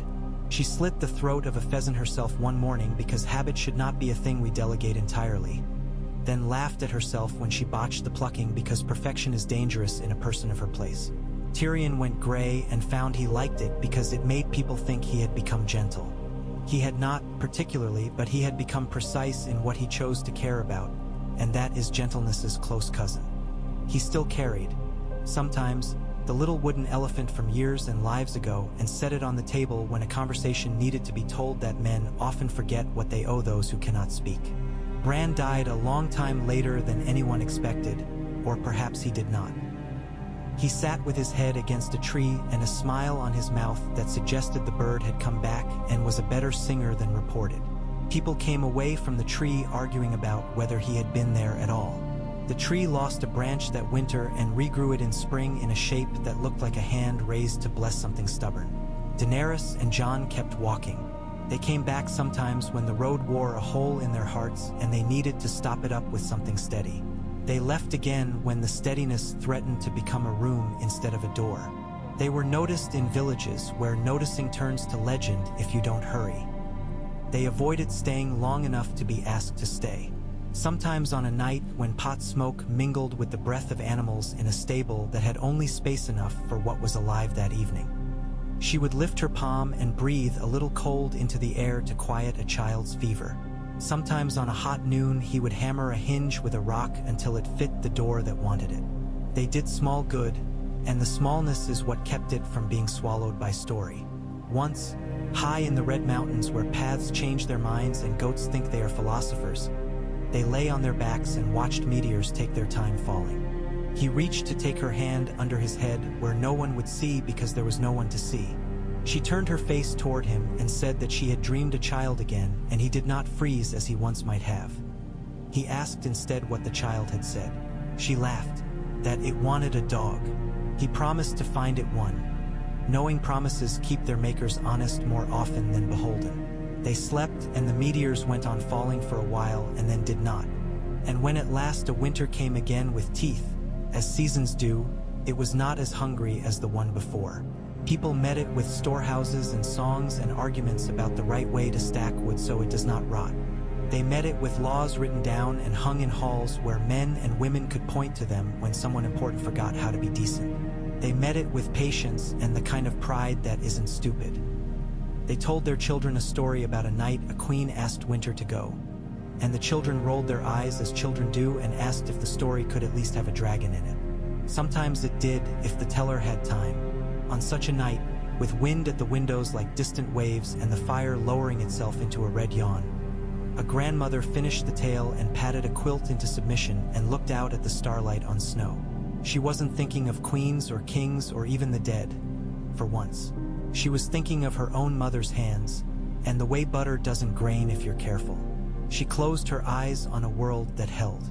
Somewhere far away, a woman with white hair woke with cold in her lungs and smiled because it did not hurt.